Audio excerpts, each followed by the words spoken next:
Mwanga Kivumbi yerabidde nti no si Bobi Wine.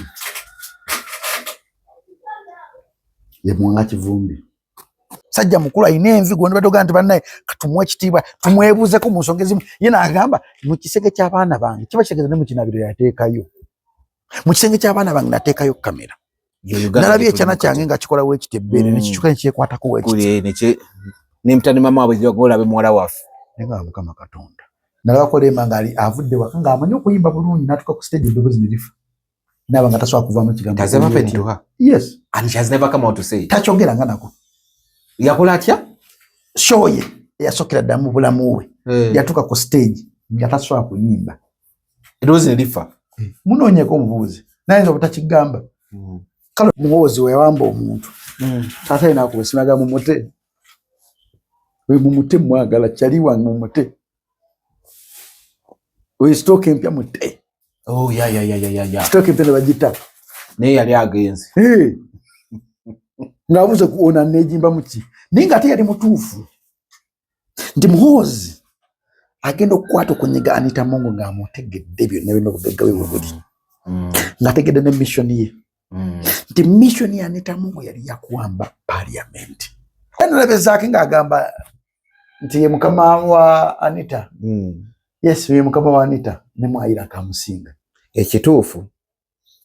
Era Anita n'afa wano. Wanaava kuba parliament. Parliament y'Uganda esigale emuwa obuyambi. Yes.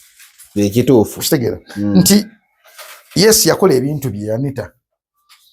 Naye manya yabikola ng'alina force emabega emuforcing okubikola. Era ekyokulabako. Okay, problem. Tuli ku Truth Media, go subscribe, follow. Dine Jacob Mutuze. The Citizen. Omutiami. The Citizen. Citizen ni akube enduru bamubye. Siko sako banduru. Nenga wakaba mu. Kati muganda nkankubule 6. Nali nkisuubira, nakisuubira 1 year back. Ndibagenda kubba kalo. Mpaka bagenda kabba. Nenga omuntu yenna ng'olina okuteekateeka abantu. Kyobana abantu bakumakaluka ngenda baganda nti kasita omuntu omusadde alafu munaze kuma. Tuteekawo mbeera. Nga bamanya abaana b'enkyukakyuka. Bali gumite. Ate baga okulaga balina okulaga nti balemeddeko. President yabagamba olina okukabanja, olina okukakuuma, ne bateekayo embeera mu bambajjamu amannyo. Kankulageko. Ankulageko. Omumma amugjamu amannyo. Bamubba. Omusumaali wano. Omusumaali gwennyini? Wano bamubba omusumaali wano gumuyitamu. Bamubba zino enjala ne baziba ebyagatala. Yoyo. Ya kati ya gomanyi sinema kati kandi yako. Pikyasobola na kutambula. This is the current whatever. Yes. Lwakalulu. Ogwo omusumaali babubba wano. Ne gwasamukana kana. Bamubba wano. Olinga akikola kigende nakwata omusumana kubba mu. Ng'amubuuza ajja kubazaako ki. Protest vote kyeki. Kitufunira kwokya petrol station ne business z'abantu. Now, kichampaliza n'okunoonya Geno MK. Wamunoonya? Nanjaga munoonya njogere naye. Ngenze siri mulabe wa government yo. Era si mulabe wa taatawo. Ne musajja omukulembeze atakkiriza mu bukulembeze bwammwe. But I'm not your enemy. But siri enemy wammwe. Sinayo baana bagenda kwokya petrol stations. Kati walaba omuntu ng'ayogera nti Jacobo bakubba akalulu. This was not. Okimanyi kyalimu ne president wa Nigin. Omanyi drone zali mwenda. Nezi picking up box ana mwenda. I don't find it usual calling someone president wa Nigin. It's like obato kiyise yeye kajjako. Obo kiyise like abantu bonna bakulembera obo batwalidde. No.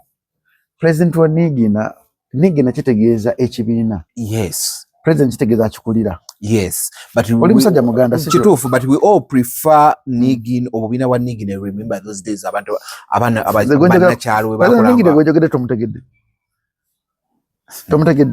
Mutegedde, I've seen you several times ago chikozi sana. Kakati bino but yabingamba. Yakugamba nti yangamba dedde nga tugenda kulonda. Nanga ajja kubo drone zigera kujjewuwo. Zitwale boxi akikulide yegunne. And it so happened. It happened. So people are evil. Era se haka tunera atuwa obusobozi. Obutunulira bani betuyamba nga baavu abantu abamu tebandiyambe bantu. If you could foresee ekirijja mu future. Olugero embeera yange eno yanzijukiza omusajja gwe bayita Moses wa Bible. Oh, yeah. Yakulira mu maka g'omuntu gwe yasaanyaawo. Esaazo waliwo omuntu ali mu kulabirira omuntu naye nga tamanyi omuntu ayagala okutwala bufumbo. Kikyagenda kukola mu maaso eyo. Okitegeera? So kati gw'omuntu atamanyi biki binayita mu kalulu.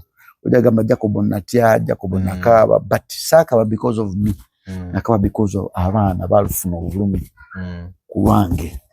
Yo agenda to look for General MK wamulaba? Simulabanga. Banatuka ekirala n'ekitangamba ankiteke batulenga kye baagala. Because omuntu okugamba nti nno bakuvunaana musango gwa keera ku makya kwagala kuleeta oba kwokya bintu by'abantu. It's a big case. Okitegeera? It's big. Esaawa zino wenkubuuza meya w'e Kampala bamusibidde kyo so kingamba. Elias Lukwago. Abamusiba kumanya ku nteekateeka za muntu n'atagenda kuloopa.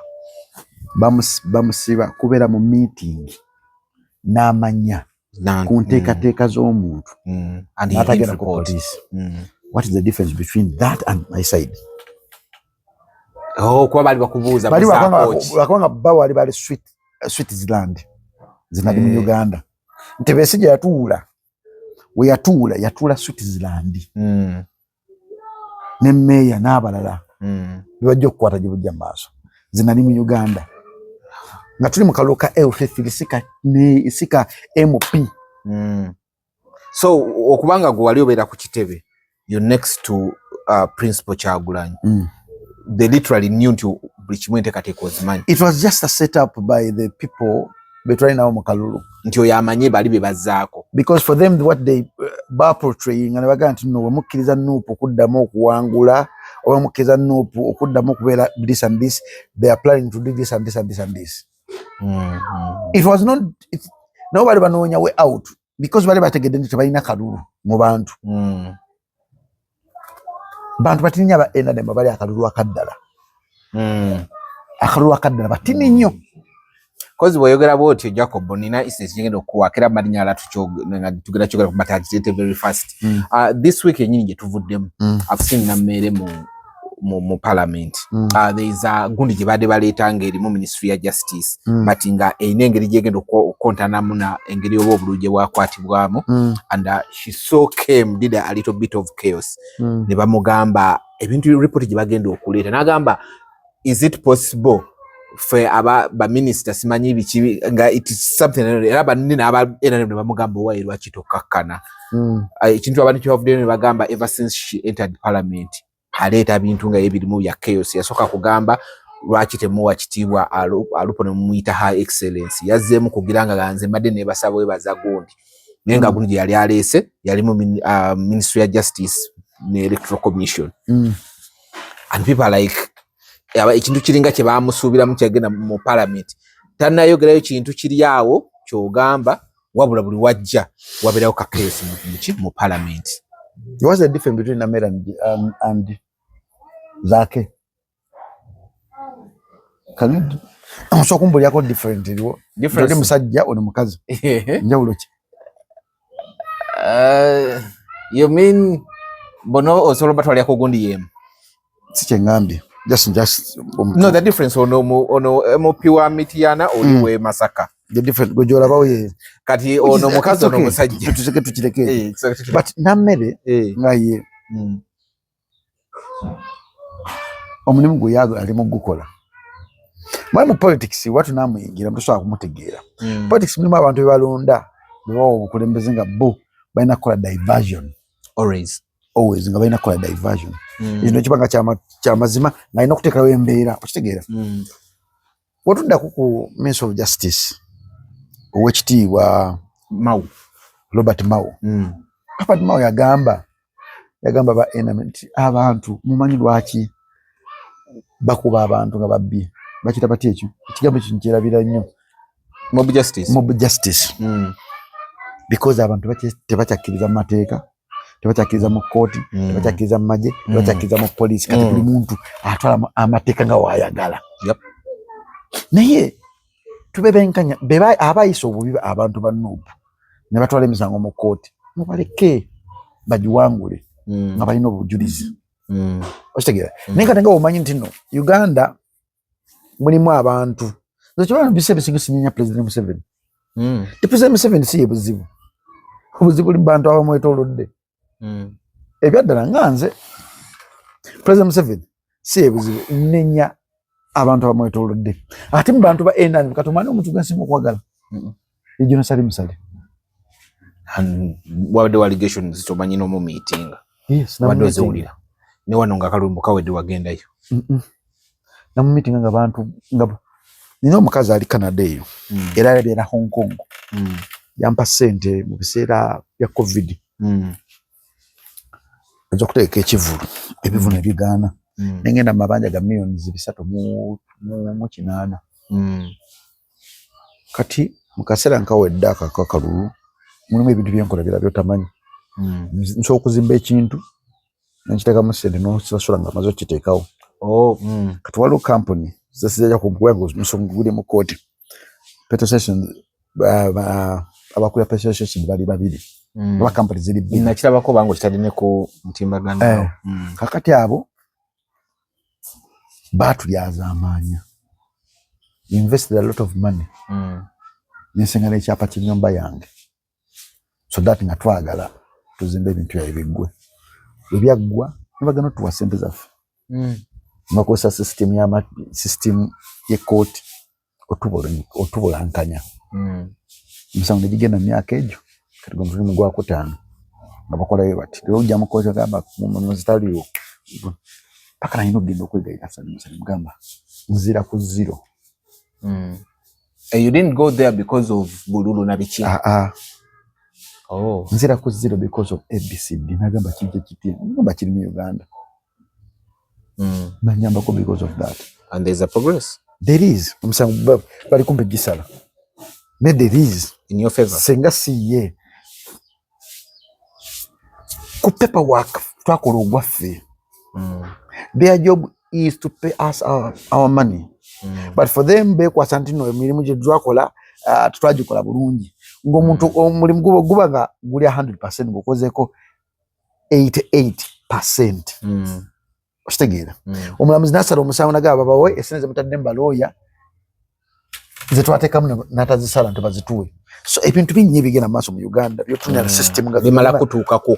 Bimala kutuuka n'ogamba ani ayinza okunnyamba mu kadde kano kendimu. Nga mu bulingiro olina kuddukira. Wenatuuka wa General Salim Saleh yantunya n'agamba gwe nkola ku TV munjogerako. Okimye ekiwano. Nimugamba taata nekiba kyetakisa kufukamira. Zikirirako ttaka. Nekiba kyetakisa kukomba ngatto nsogikomba. Naye nfa. Naye nzira ku zero. Njogola banina amabanja gali millions nga lukaaga. Netovanga kunda bangamba ntibana ina amabanja sima ibiki walo ndabye ku anedda. Bana ja President Museveni atuyambe ne babaga basendeza promoter netwala ngo omugagga. Tozikima. Omukazi ogwe nali njagala yakola ko surprise lumu. Najokola ko omukyala bamitani era akola surprise bamitani. Sophie. Yeah? Sophie. Nakola omulalo no. So yali ayimbako no buyimba band music. No agena nga akolera abantu surprise. Kati nintuka ekyo n'empaya erinnya eddala. N'empaya erinnya lyemmanye ettuufu. Ngate yamugamba erinnya eddala. Kati ogenda mu comment olabira dda ntujja ku bondi mwenzi. Sokolinde. Bakolera surprise nga mannya wawayo malala. Nga ye awaayo amannya malala. Oli era akolera surprise. Nze n'empaya amannya amatuufu. Omuwala yawaayo gaakozesa ku bino social media biki? Gwe noyogera amannya ge amatuufu ge baamutuuma. Nayogera amannya ge amatuufu. Wandika ogedde gonna amannya 18. Ono akola weewuunyisa omwagalwawo. Weewuunyise.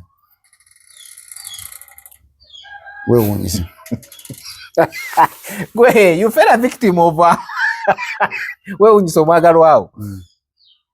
Newe ntunya ku gundi eri. Abantu bavuma Jacobo mwenzi, Jacobo yalaseneza omukazi biki. Ninga nayogera erinnya ly'omuntu omutuufu because oli yawaayo erinnya lyani ye yawaayo erinnya ng'ayagala kwekweka baleme mutegeera kati zibinakeera ku makya pozi yani omukazi erinnya lye lyerabidde naye mmanyi program agiyita weewunyisa omwagalwawo kamukeberewa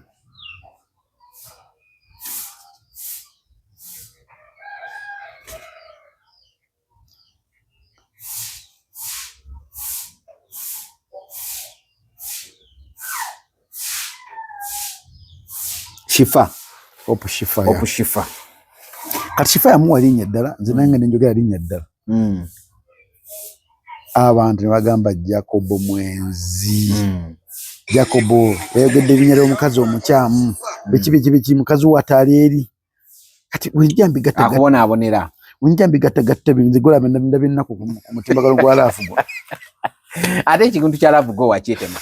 I would love to have an episode with you about ebintu ebyo bya love. I don't know, maybe next time we meet again njagala no problem about that because I watched yesterday kichasakozeko kituufu cause ntiwali kichasakozeko nese kubwerere bange omuntu tosumulula ebyo tujja bituuka muwali leero toli kichasakozeko kale ye nzikiriza tolina kyotakoze naye tujja tukawo wali ojja kutubulira lwaki mubikola naye mbadde nkyali wano mu parliament nga twogera ku incidents people starting a little bit tulaba ku mutimbagano the clips that is and they're still a little bit okudawutinga na mmere kada gwe n'ogamba nti no it's one of the job ogwamuweebwa na mmere yoyo president Museveni yamuweebwa minister yagamba nti abaloko government baweereza omuntu agongera okuyomba naye because amanyi buli gwalodde amanyi characters ze those are not my words they are words of the president nti mbaweereza mmwe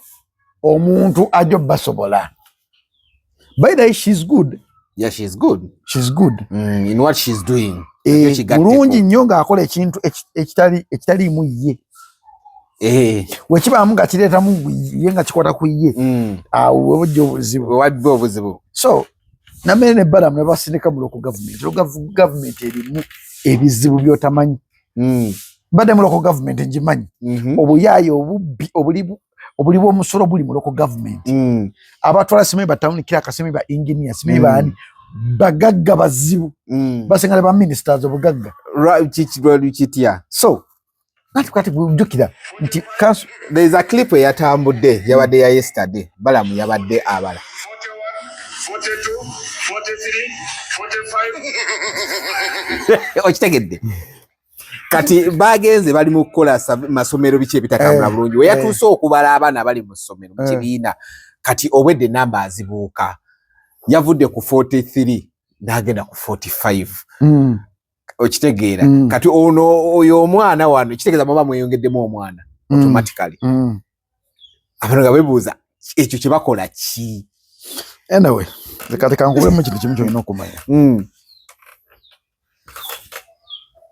local government eyo giraba erimu abaana b'abanene bangi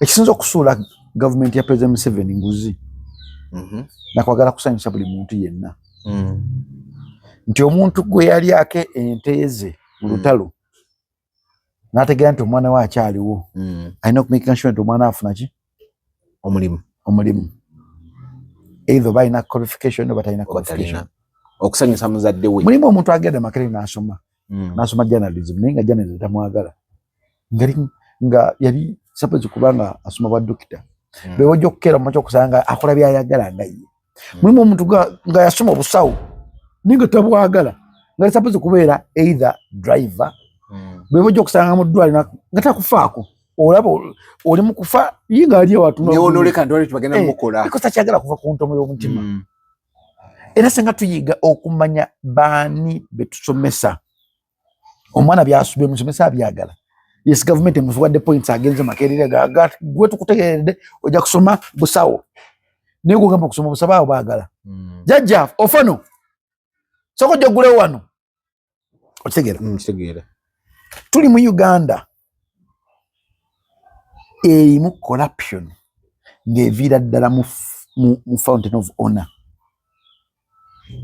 Fund of honor batajimanyi President Museveni. Yes. Abamwetolodde bonna bya bugagga bamutwanga ekyo bugagga gwawadde ministry bagimuwadde jikama va ku Balamu nti Balamu mugagga of course nammere mugagga abantu bamanyi nammere alina ssente nammere mugagga naye mulimu ministries ezirina ssente okimanyi ministry ya education eyo yerabirira ne fufa ngomanyi ssente ezibulankulanyi mu fufa omwo omusajja wa Kiso Jantu wamulabye ngone Musa esene za spending n'ekikopo kibagamba nti no awangula ekikopo atwala milioni 6 nga tebigata.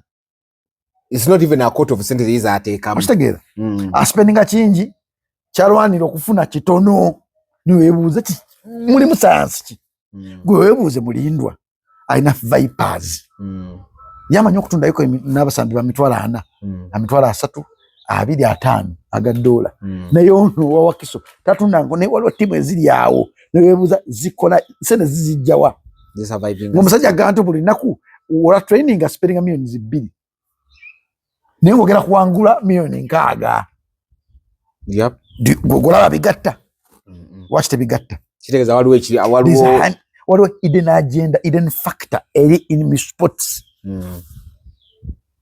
waliwo ebirala natuna kutuna bannammere natuna kutuna bannammere aje ayitawo wati tutunule abantu abalina double offices nga bazikozesa mu bukyamu etteka ekkulu lisokera ddala mufuba ga ntokkiza kubeera muna byabufuzi agiddukanya naye mu Africa muno tubayina the president ate yakulira wa sinayekeka banje baddemu nga politician ninga ate baki kyova baga nti no politics alina kuyingira mu sports naye agikulira MOP politician what does it mean esene ziva mu ministry ya education nga zigera kuyamba tiimu y'eggwanga oliwo okukezeko kumakya n'ogamba dduka nkoleko interview y'abaana bano abasamba omupiira bazifune sente ezo ojja kukwata kutema ogamba guvanga omuntu asobola okubba tikiti ya World Cup ninga alina state tesobola kukolaki mukwatako kozi katulina ezadibye ezabadde 10 ezadibye we batandika ebyokunoonyereza buli omu n'atandika ozesamba tikiti naye nga already ezaali zikoze mu 5 mu gym naye nga already ezaali zikoze ekizifuluma kitegeera so katuli mu system eya fedda eyeetaaga essaala kyova ate ogenda ate magye muhooza tekyagakola eyo n'oteekamu simanyiikirizo ebijanjalo nga otaddemu kiremu wagibbye otya waki wagibbye you understand okitegeera so tuli mu nsi nga abantu bangi nnyo bandibadde baagala ensi yaabwe naye nga abantu tezibakkiriza obuzibu bwaffe bwonna buva mu paliamenti ya Uganda Chris Obolo bamututte naye ng'omanyi sente zabadde akola omanyi balina amawulire memeka bakubye ekikonaawo ate si Chris Obolo yekka bantu bangi okyali ku country home waliwo omuntu amaze emyaka 4 nga takwata nkukusereza Uganda akwata mu £pound era zaagaba for 40 years waliwo omuntu omu oba minister recent namulabyeko nga bakwata esene ezandibadde ziwolebwa abantu ezisasula ebbanja lya Uganda lyewola nga ate bazikyazoninga ne baziteekera mu banka endala kyekiri mu Uganda katogo omuntu nabba $millions ezisasula ebbanja lya Uganda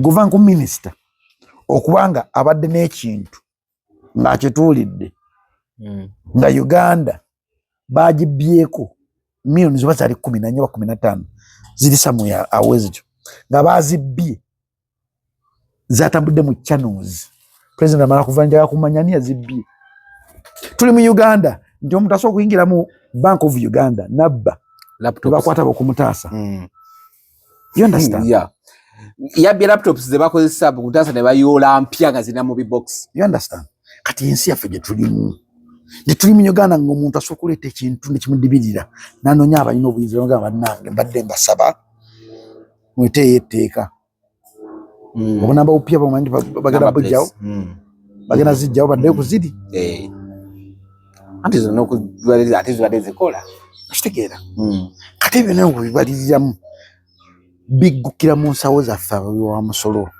tuli mu Uganda nga kooti efe valinga omugwira okusinga nannyini nsi nze mbadde n'omusango gwa myaka egyo 5 not until you have to look for Godfather kanata wanopo wakola nti wagenzi wasali musala gamba kati yalidde mu struggle naye nga tamanyi nga gwe kiki tuddeko kiki oyitamu yabaffe kale wagenze watunze struggle naye struggle egenda kukwagala ng'oli mwavu. Okay. You understand? Nkutegeera. Kati ensi yaffe gye tulimu nti ensi yaffe yafa from state yavira ddala ku mutwe paka wansi kale ogenda tukene wansi n'owansi agamba ye nfaaki kyova abantu bakola mob justice tebakyalinawo gwe tebesiga kooti yabaremerera bakola byabwe bibasanyusa nga bo ate tobanenya kividde bali mu buyinza kujjinya bantu. When someone loses hope ekiddako tuli mu Uganda ng'omuntu asobola okukwata simu n'ateeka wanagana entunda kino banaye jamu inbox enamba yino bw'oyagala kukulagako hafu yaayo kiro yaayo bweti bweri. Tulina abavubuka abanyeenya obulungi ekiwato, tulina abakyala abagayina naye nga tulina abantu basasula, tulina ministry ya ethics, tulina abantu basasula okumontelinga buli kimu ekigenda mu maaso mu Uganda. Tulina abantu nga bo batabutibitambibwa bwa bukaba. No, as long as you do not be a threat to the government. Ebisigadde kola. But ate nno ekyolabye nnyo ekisingira ddala nti omuntu awemula ensi wabulabe nnyo okusinga ate omuntu akulembera. Nkikuddiremu? Akulembera, how do you mean? Omuntu awemula ensi wabulabe nnyo okusinga omuntu alemedde mu bufuzi.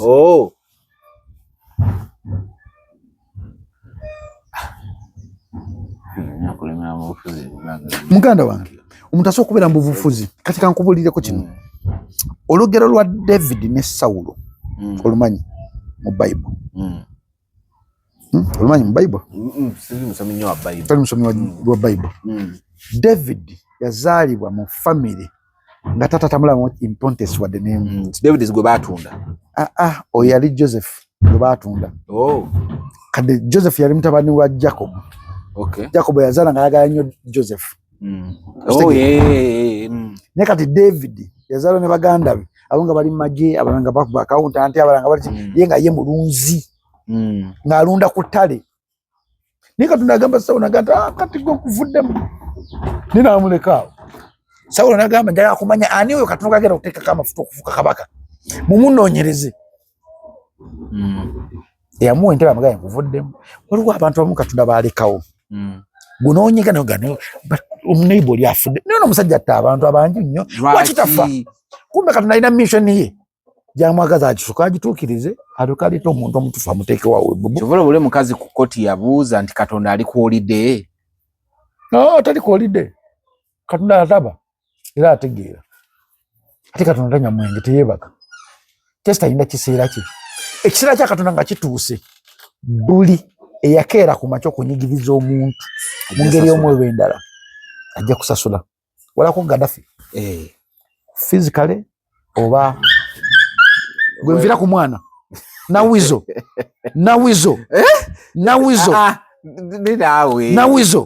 Jacob nedda oyo Nawizo temukola bintu kasita omuwa emmere sexy n'amata ebisigadde tayagala kumanya.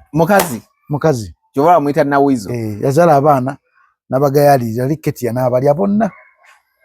Ketia ye mweru. Kati oli mwana Ketia tamwagala because mama wooli yali abawono. Jangu Nawizo come jangu Nawizo abantu bakulabeko kaddugavu kalingani jangu kali okala kaddugavu ono wamita Nawizo anja kukuba anyogoga ngena Nawizo. So ensi yaffe bwejjulamu okuwemula okuyitiridde bwejjulamu ng'omukazi takyalina kitiibwa ng'ebitundu by'ekyama empale za n'abakulembeze babako n'ekikyamu. Tuli mu Uganda ng'omuntu asobola okudda ku gundi mu muzikiti naga bannange zinatega kamera mu kisenge ky'abaana bange nempita mama waabwe nti ndabye ebbina ly'omwana n'ettutu abantu batulika essubi ne baseka naye nga ali mwiri mu nnamba gy'abuulirira oba liirimu yagamba yateekawo endabirwamu aba atambula mulaba ziri mu kisenge n'ateekayo kamera nabi kiwala kyange kitiri biyita kiti okitegeera abantu ne batulika ne baseka sajja mukulu alina envi gwe ne batoga nti bannaye katumuwe ekitiibwa tumwebuuzeko mu nsonga ezimu ye n'agamba mu kisenge ky'abaana bange kiba kitegeeza ne mu kinabiro yateekayo mu kisenge ky'abaana bange nateekayo kamera nalabye ekyana kyange nga kikola weekiti ebbeere nekikyuka nekyekwatako weekiti nempita ne mama waabwe olabe muwala waffe naye nga Mukama Katonda maama musiru taata musiru be bazadde basiru kwe tubeera mu nsi ng'ejjuddemu 80% basiru gwe njagala wetegeeza TikTok eyo TikTok kyekimu ku kirwadde kiri mu kusanyawo ensi yaffe nti ow'omwana w'essimu nontamu montane nga biki byagenda okulaba najja kugwaku wooli bannaye nze nina ageemugga ntunda ageemugga najja agwaku kwegamba kuliko kalakita z'abantu abasaanye okuba nga obateeka bali ku City Square n'okuba amasasi bonna ne bafa because those characters zisinga oli omwenda omuntu somuta n'afa n'avaawo naye omuntu n'omugamba ekigambo nekiyita generation yonna mindset gundi characters ebyobuwangwa biki byonna byonna ate naku zino abantu bakyasaddaaka tebasazamu abantu bakozesa bigambo okusaddaaka abantu bakozesa sex okusaddaaka kati obanga tolina mwoyo akutegeera omuntu asobola okugamba ekigambo nekikutokyalinga nekikuyingira notandika okufuuka ye mu mpolampola omuntu asookera mu kakya najja mu bulamu bwo nga mukazi nakwebakako omulundi ogwo n'atadda buli kimu kyokwatako nga kisiraana busiraani omusajja asobola okujja mu bulamu bwo nakwebakako omulundi ogwo nosigala noba nga okolerera ye buli kasente kona kokufunamu mukisa ye agufunamu sente zikuyita mubuyisa ofuna akadda nogana kadde ebizibu bizze bulente wuno omwana alwadde senga alwadde buli wokwata kasente kagenda bugenzi notebuza naye wakisire buli wenzi kwata zifumuka bufumu zikumba yali mukazi omu oba yali musajja omu yajja mu bulamu obwo n'ofuuka omuwerenge ogw'emikisa ogutwalira oli kabona yakuwa ekikuuno g'ofuuse kyano kati ensi yaffe gye tulimu abaana bonna tebabimanyi ebyo tuli mu nsi ng'omusomero esobola okukwata omwana neri mukozesa challenge ng'omuzadde n'ogaana ne bannange omwana agenda mutwala kuzina mazina oba kusoma you understand nakubira essomero akalanga ak'obwere kyokka gwe ng'osasula fees tuli mu nsi wano mu Uganda ebyomunda babitunda but that's global tuli mu nsi wano mu Uganda nga omukazi afuna olubuto nga bamusasula okufuna olubuto naye omwana tamanyi wajjalaga that's global even if that's global we are in Uganda but it shouldn't be happening yes because tuina abali mu powers abamanyi buli kimu ekigenda mu maaso nindi bapretendinga tebamanyi tuli mu nsi ng'omuntu asobola okuva mu kubuulirira nayingira politically n'atandika n'akwata ku muntu n'avuma Obuganda n'avuma ebika n'avuma omuntu kati kwegamba nowebuuza kati ngendeko mu ddiini mu kyaki ojja kusangako kitutu omusajja nga ono simanyi yadduka n'agende noga kati ngendewo ngendeko ku muzikiti ogera kusangayo muzikiti ensenene giri ensenene simanyi bikino gabana ngendeko nina bwe nalaba yagamba yateekako n'omuntu amunoonyeze gwe beddira ogumu nga n'erinnya balifaanaganya era mwine waka yamuwasa wamulaba ensi yaffe etulimu eddiini tekyasobola kuwumuza mwoyo gwo family teachers because omusingi gwa family gwafa dda mujja na nnyina afuna olubuto ndikula taata naye kwegamba tuli mu nsi eri awo eri etategeerekeka n'embwa zitusinga okutegeera ng'emazima that is a reality kizibu nnyo okukkiriza naye that is a reality nti embwa esobola okusinsingana nti bannange mubosi wange ono nanyiize ebesiweka mwewale embwa ekikola wano ziina wano asobola okutegeera nti kati Jacob tali mu mumbizi nekwewala neddeeri naye tuli mu nsi ono omukazi asobola okutuuka ewaka omukazi nakiga nti banka tanyiize naye kati ava mu bwenzi kisajja gwe ovuddeyo naye nga toyinza okusanga byayogera omukazi bituufu wenaye akampankiimpankiiko kakunyiiziza obusungu obuleetedde ye olumu kituufu olumu si kituufu kati ensi yaffe kati abamateeka tugera banenya tutya parliament tugera ginenya tutya nga n'amaka gaffe gatuleme kontrolinga omwana afuna olubuto n'azaala nga mama tamanyi nasanga tamanyi. Omwana yakajjamu embuto ezisuka mu 7 ng'abazadde tebamanyi naye ng'asulawo asiibawo. Omwana akwata iPhone nga mama tagikwata ngo mama tasobola mubuuza bane iPhone eno ogijjawa. Tuli mu nsi ng'omwana yalabirira maama ne taata. Naku zino abaana be babuulirira abazadde. N'osanga ekisajja kikulu kigamba nti omwana wange yalabirira ewaka ssente ze bampa eza TikTok yesimu zaaki zalabira mu baganda be n'otunya kano galabira. N'omubuuza wano Uganda TikTok esasula ddi. N'ogamba embadde eno. Data fayo na budde kubuuza kutekinga kyajo kugamba nti omwana kiki bino ebintu byokola nga ndaba ssente ezo ezijja. Tuli mu nsi nga n'omunnansi atandise okutunda ettaka lyasigaza ng'ekyobugagga akiguza bagwira agule boda. Okimanyi nti n'Abayuti baguza amapoloti muno, Abakongo baguza amapoloti muno, Abasudaani baguza amapoloti muno, Abayindi baguza amapoloti muno. Abannansi ojja kutuuka ekiseera nga munnansi alina ettaka bali 30%. Omwana akwate ekkubo n'atunda poloti n'agitunda milioni 15 n'alinnya ennyonyi n'agenda ne bamukwatira mu soba ne bamudipooti nga n'akomawo ku 0. Ensi gye tulimu. Wajja agenza okukola n'addukayo n'adda mu kwetunda. Tuli mu nsi ng'omuntu ava ku kigendero kyamutwala wabweru n'adda mu biguruupu n'adda mu tolokayo n'amuyingiza okuba nga yeetunda n'akomawo mu keesi nga mulambo nga tomuleeta zigatta ssente zonna z'akozeeyo ate namwongerako. Tuli mu nsi abaana baffe bangi nnyo bafiiridde Dubai mu nsi z'Ebuwalabu nga tiri muntu amanyi nga nagye babaze katiri amanyi. Tuli mu nsi nga yagenda okukuba ekyeyo e South Africa emyaka 20 bamukomezzaawo omutudde kyankwazi bagenda mu miliyoni ezo. Naye waliwo omwana gwe bagenda okusalira akalabbaali e Dubai. Akabi okudda talina bwadda. Akabi gavumenti emuyambe emuwolereza oluusi bamusiba omusango nga tagukolangako naye teyagala kumanya.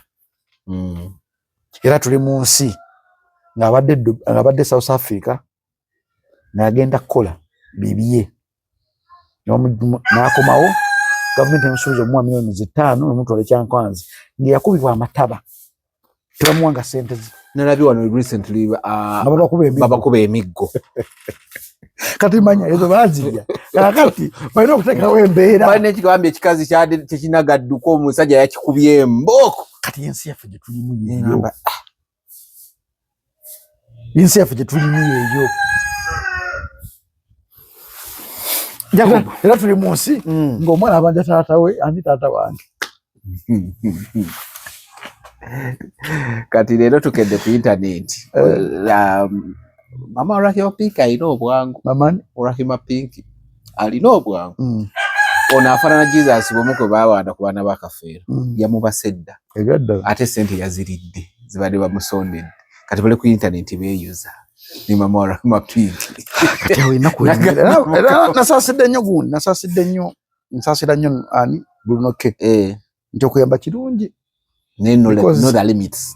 Because when and where. Si buli kintu kyonna okuyamba. Definitely. No the limits when and where. Ojja kutuuka ekiseera nga teri muntu ajja kera makya kuwuliriza. Byoyo mtu.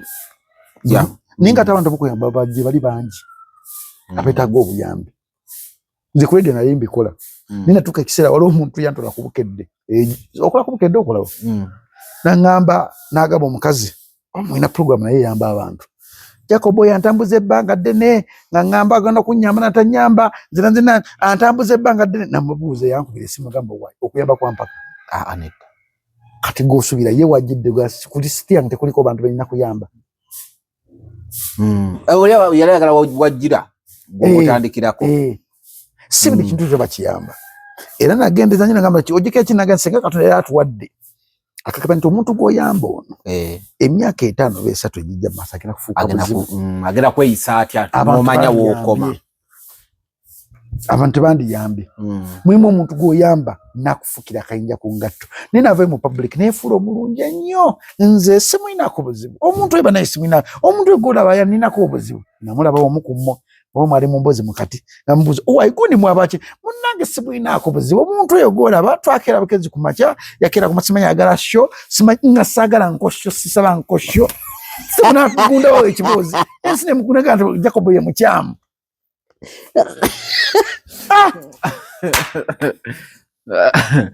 Jacob, kakati nina agundi wano.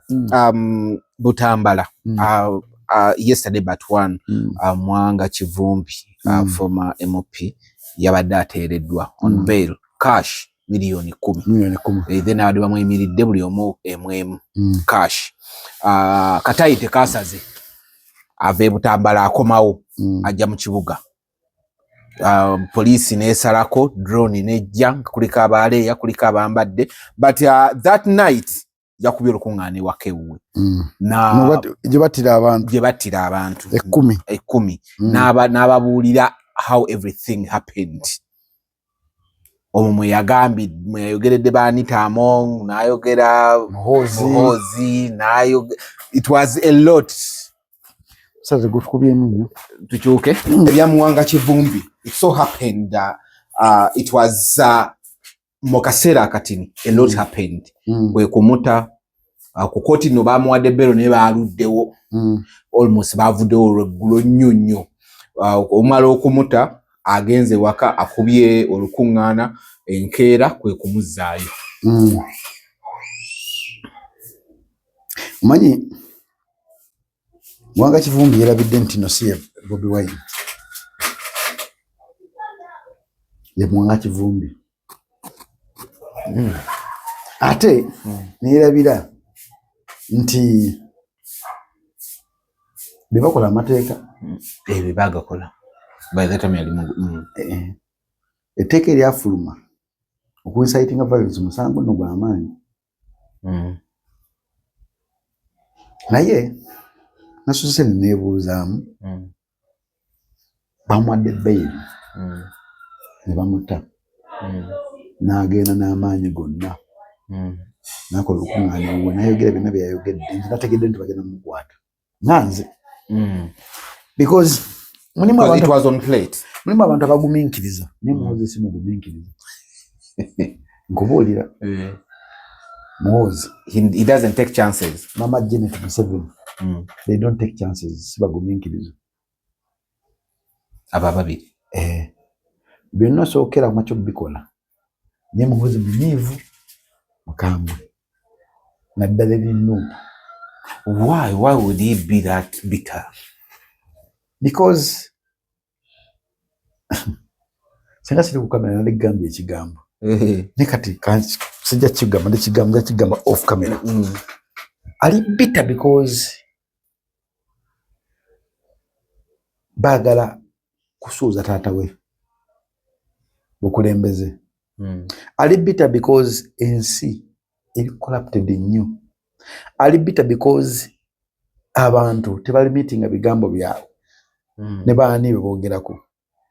Okwogera ku first family kuba musango nno gwa Nnagomola guli constitutional teguli.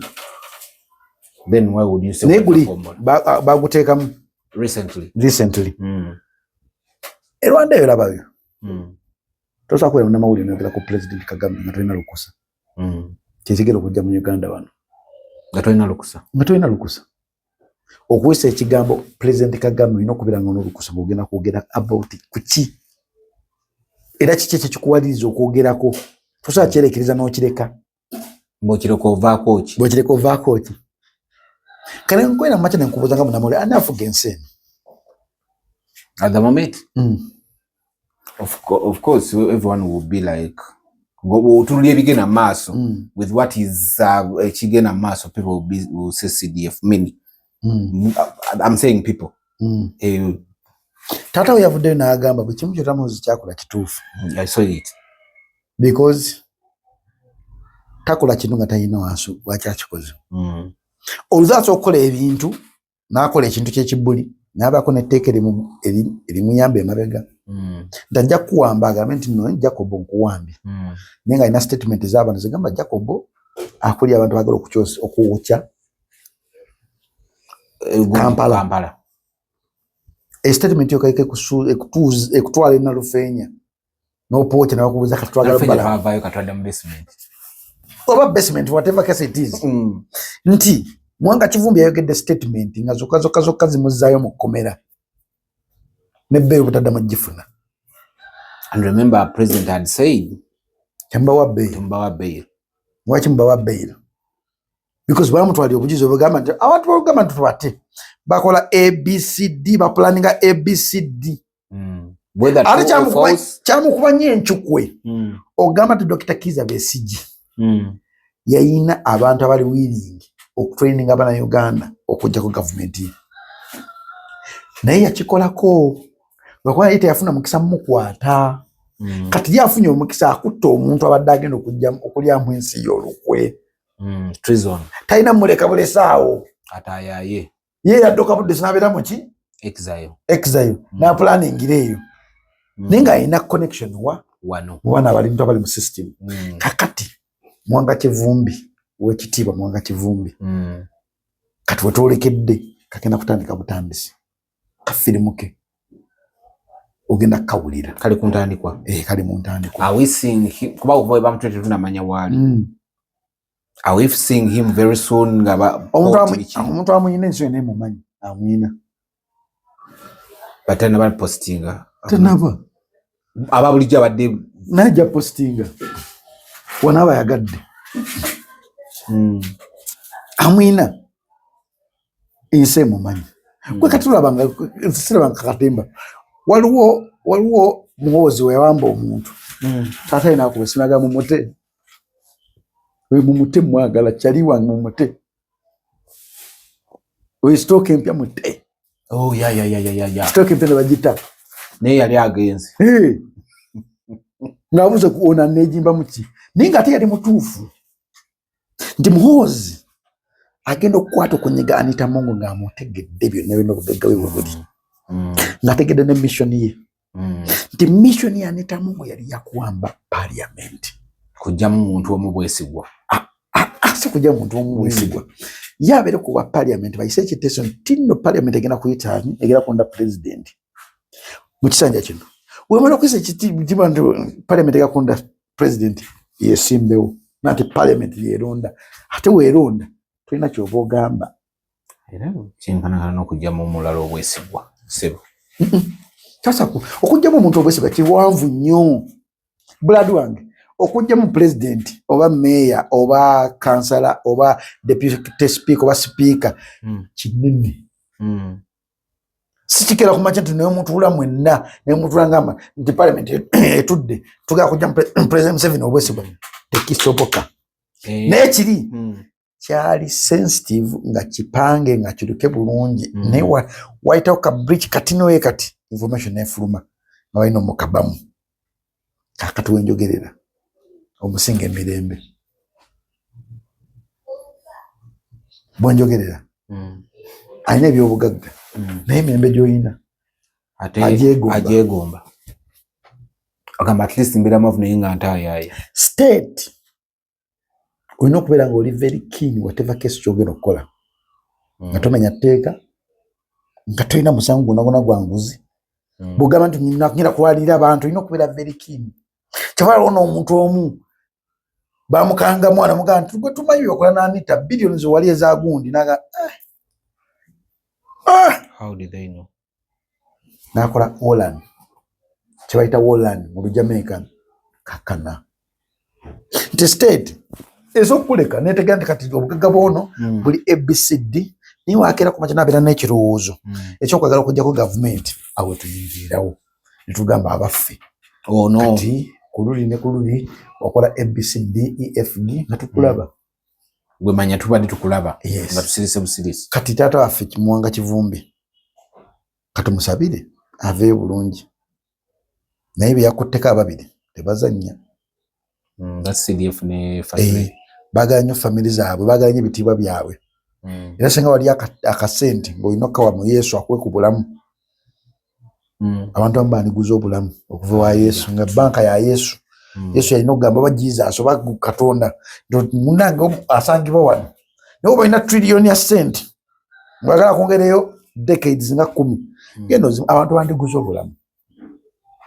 n'ebyo byonna Katonda yabeesigaliza ate Katonda yamanyi swiki ya muntu gy'atwala n'omuntu nga tomwagala otanga mwetamu atya ye Katonda agamba nti omuntu oyo mwagala waawo because alina kyantuukiriza kubanga ensi yange njiraba ngwagwa olugero lwa Moses olulaba olunga ajja abaana ba Misiri lulimu ebyokuyiga bingi nnyo naye abantu nga tolowooza nnyo tosobola kujja mu byakuyiga nti Katonda asobola okulekawo obukulembeze obubi busaanyewo emigigi emibi nti kudde Katonda asobola okulekawo obukulembeze obubi busaanyewo abantu abalina amagezi amatono abalina endowooza entono abalowooza obubi bonna bafeere ninga akozesa obukulembeze buli gwe bwotayagala gunoga ne Mukama naye omusajja ono bwakyatufunze toliiyo toyogera agamba gyendi ndaba buli kimu kyonna kyakola kikola ku lwange muveewo ntekewo abatuufu namwe abeeyita abatuufu mugendere omwo ye Katonda abalaba muli bakyala kwa Katonda tebamutegeerera bwe tukoma okutegeera ate ye waatandikira teri muntu ali superior nga time yeetuuse of course fena destination yes bayinza okuba bajja kukuzikira mu kitiibwa bakubira saluti bakuba emizinga mugwa ne time eyo beetuuse any kind of money can buy you time nga Katonda agambye nti omanyi today gwe njagala jangu who thought that Gaddafi asobola okufiira mu nkonko mpuku wansi eyo wansi who thought Saddam Hussein asobola okufiira mu mpuku wansi eri who thought nti Mugabe asobola okukeera mu makya n'afa yayina essaawa 2 nga zonna zibala nsaawa meka wemirira zino nga zimu zimugamba naye yisibanga essaawa 2 nti is the alpha and the omega yamanye ebigera okubeerawo n'ebyaliwo nakubuuza nti walabako Gaddafi nze Katonda yanyambako ne Gaddafi namulabako nga ali awo ndi wano Gaddafi buli kimu kyeri akozesa nga azze mu Uganda nga kirinya nnyonyi naye alina ennyumba egyo gyeri asulamu egyo nga asula mu woteeri ate nga asula mu kasiisira kisiira kyali kinene nnyo weekiti eri ewuwe wano ngaali wano mu Uganda ng'asula mu nsiisira wano yes ne time we yatuuka n'agamba nti omugigi gwe gwonna n'abantu bamuyamba bonna baazikirira n'abaana be bonna naye yali tabiriimu ng'ali bonna baba kitegeera kiba kitegeeza nti today you can be on top of the world but tomorrow the world will be on top of you byonna amaziga g'abantu g'obakaabya Katonda agalaba era okulekamu n'akolekera akamberembe kinzinoga nti kati gwe gundi because yalonda abakulembeze osokera mu kyogamba omusajja yanziba akalulu ayina ensonga ki yakubba akalulu akuggyewaawo because yalaba nti bujja maaso ayinza okubeera ekintu ekitategeerekeka kwaye kansuta ate omuntu nomujje mu byobufuzi bino nteekewo ono ndabise ono okitegeera kakati gonoga naye Katonda ayinza atya ayinza ate okukkiriza ekintu ekite kibeewo naye nga ye yateekateeka ensi akyusa bukyusa ng'onobeera mu kyesi nogamba kampeyo queen eno bagikube nsobole okuba nga muteega wali ndi wali newali that is God for you ffenna tukkirize tugaane time will come nga Uganda ezze emikono gy'abantu that time will be there nga abantu beesalirawo ekituufu kye balina okukola mu nsi yaabwe that time will be there South Africa byatandika mpolampola weebiti nebyazeno byatandika mpolampola abannansi tebakyalina ttaka abagwire balina ettaka abannansi tebakyasobola kutunda nankoko abagwire batunda enko tebeebuuza naye kati bano abantu abali mu nsi yaffe emirimu egisembera ddala okuba emitono gyebakola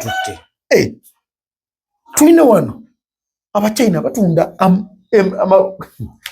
ebintu bino ebyokuvumba babitambuza gundi intensos tulina bagenda ddo to Dubai that way Abachina bakola ekintu omuntu kyandibadde asembayo okukola owa wansi bebakikola abayutu yabakola kintu kyekimu batunda sukaali omunasu genda badde atunda abasudani bakola kyekimu batunda sukaali omunasu yadde akola ki kwegana obeera mu nsi yo nga osigalidde kulomba ate abo abagwira genda ekawempaawo waliwo omukyala aludde ebbanga ddene ayina supermarket amanyi n'Oluganda naye mu China naye amanyina abaddugavu naye China tosobola kera kumakya kubanga oli mugwira n'okolayo supermarket tekisoboka tosobola kebe Sudan wano tosobola kebe Congo tosobola naye waki Uganda yaffe anti obuzungu agamba time flies so fast but lwaki Uganda yeri slow Uganda eri slow because n'abantu abalimu bonna bwe bali slow ebintu babiraba nga bwe baagala obiraba tebabiraba engeri gye birina okubeeramu nga birabibwa. There's what we call peace talks. Omanyi mu lutalo mulimu abantu batalina kutta, omuntu alina akasalaba tolina mutta wadde wasaidiza eri. Tugeze gwe Amerika nze Iraka, olina omujjanjabi nka akasalaba so okujjanjaba wangi Red Cross batalina mutta otemuna okuwandikira flag ya white ogaba bannange ngamba I surrender katuka tugire bannange ebigenda mu maaso tebijja ABCD waki tebikolebwa. Abantu baffe bali mu kuvundira mu makoma tukoze tutya.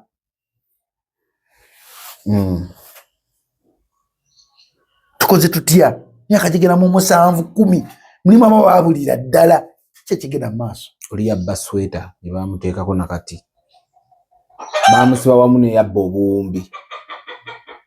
Gamba buganzi wano omuntu gwe mmanyi mukazi we era kitegedde tagenda kwambira omukazi omulala n'akwata omwana n'amutwala ewaka muwala iwe gwe nakuba enduulu omusajja akutta omwana wange mpaka kate kati ajuluzira.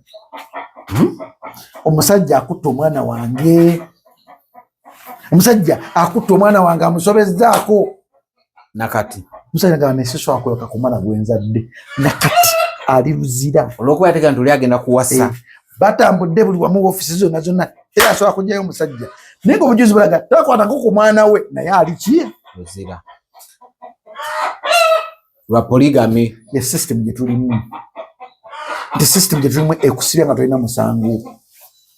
Ogero gavaayo nti olina omusango nga kiri too late ngerinnya lyafaafa dda lyonna ate kirina kyozangulu nga ne mukuba akulaba agamba aggo tugamba kinga wano wakwata omwana wo. Kyaba bagamba nti waliwo saying nti if you can't win them join them and you understand their movements. After understand their movements then kati abantu bakoma ku join them bino ebirala tebabiwuliriza. President Museveni ng'ajja mu bukulembeze esooka kubeera minisita wa defense n'amanya Uganda erina barracks mmeka eriwa gye ntandikirako mugezi tyava buvyeri abajoyininga n'ababeeramu ne bamubba akalulu naga kati ntegedde kati kangende nkoleki kano najja mutekeramu ebisima n'ayitamu kapishi nekiggwa. Ensi yaffe gye tulimu yeeyo. You have to be clever enough. Olina okubeera ng'akaana k'omusota nyangu nnyo yakugaggawaliramu naye ate nzibu nnyo okukuumiramu ssente because anytime naye bazikukimako. Ogaggawala kwangu okuwa jackpot noyingira parliament bakuwa obwakakiiko wakakiiko ne wajja sitole nga nnene nzibu weti nsavu ne bagamba naye tulina biliyoni 2 tuleke biliyoni 2 n'okubamu kati estate ne wane gundi biliyoni 2 nzikitadde mu mpe zange nogenda okugula estate buli kimu kyokka nga waliwo akulaba ate ezo miliyoni 2 zisobola okukufuukira omutego n'oddayo n'oyisa ne waliwo wajjira oba nezikuteeka mu kkomera. Yes. Mu kkomera nga tebakusibye naye ngobeera nga woovireyo okwogera tulina ensonga gye wakola ABCD ne bakuwa biliyoni zita ku akawunti wezi n'ogula ekiproperty weti tubimanyi tuveeko kola bibyo naffe tukole ebyaffe n'ofuuka ddofe n'ogamba akanfuuka eddofe kitegeeza olwo abantu obavuddemu. Yes sitoka oba ogiriddemu olwo nduli first class bagamba gundi nga tayogera eyava mu mwasi nga takyabava mu mwasi nanga ekintu akiyita eno era agamba nedda ssebo kati nga ekintu akino kiwombekereza alina okunyinga tulina omuntu gwe tumanyi yatta omuntu naye bwageza kukola ekino mugamba munange ennaku z'omwezi weziti gundi niwat nange ekyo kakikireke kati ekkomerera abantu mulimu abantu abali mu kkomera nga tasobola kukozesa buyinza bwe bw'alina naye nga ali kifaananyi kisigala kulya kasente ke naye okuvayo okugamba nti kanzire kusaidi abantu bandirira abantu ekigambo kijja ne kikoma wano nga wuli ekyagala fuluma naye nga kizitowa nga tasobola kuvaamu kigambo kubanga walaviiramu ekigambo alabira ddala apartment zigenda because kati operation ejja buli yakola ekikwekweto n'anita mungi nga oba agenda ku oyino zisesema ate mu phases toja bakwata mulundi kuma oja kutenga wanga gundi bamukutte gundi yagenze okola woti n'abantu baloga liba nabenchuka tunabo batuvaamu dda nga babavaamu dda bali bazira buteddiza aya oja mawulira oyogede ku Anita Among. Was this not a humiliation gyali bali obukiiko bungi bali basobola omuteekako okumuteeka under zaake? That is politics. Humiliation. That is politics for you. Politics, you have to beat your enemy paka kumubuliza kutaka. Nesha bataka muteka mubuza mu maso. You have to do that. Because they say that politics, you don't have any your permanent you enemy. Don't have a permanent enemy or a permanent but friend. on my side is a permanent enemy. Omuntu dagato luwambwa. Mu politics ngabira ndo luwambwa. Sekwesendereza. Ekisinzo kuleeta abantu okufa. Obotha agamba tasobola kutula mu ntebe. Watula mu awuye ebisozi mufumita wansi wa mabina. Naye ate naye yasose. Obutuufu bwe njabujjako. But let's go slow. Don't so kwenda mu kujja n'enkoko eri. Anita Among, the humiliation. Cause you see Zaake ye musanyufu. Agamba you fired me. Kati oliwa mu committee yange and we counting it's 15 seats. Weziwera right now tubala parliament yakatula 6. Talabikako. They have never given a conclusive goal yokulaga nti no ayine mulemeso okujja. Kukitegera she has not done a statement. They have not written to parliament. Alimo house arrest tewali kigera ne bagamye muleta mu court kuba ekyo kyali badi kijustifying nti omanyi Anita Among bamulese mu parliament kitegera kati government anso Moses bamulese mu court inabo atajja mu parliament because mumulabye mu court. They missed the court kulokubiri. That's when IGG twalaba report ya statement ya IGG no za CID. I don't know if wabiraba. Ekyo kyani badde kimu ku justifying anti tajja kutula mu parliament, tajja mu committee because ABCD tumulabye mu court. Baji misinza. I don't know if abadde intentional oba ki. Ekyo omanya kikino. Tuli mu nsi nga founder of Onebe yagala ekintu. Nibanga gwe leader of opposition. Tunacho sobola kukolawo. Zaake nakera ku machina agoba gundi mu kakiiko. Oboth nga ye speaker. Amuzaawo. Goyinza okubeera chairman wa kakiiko netwe sobola kusinga speaker maanyi. Yeah, true that.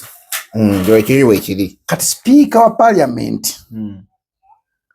Bombili aba omwami n'omwami Tayebwa ne Jacob be balina se y'amaanyi nnyo ku bukiiko.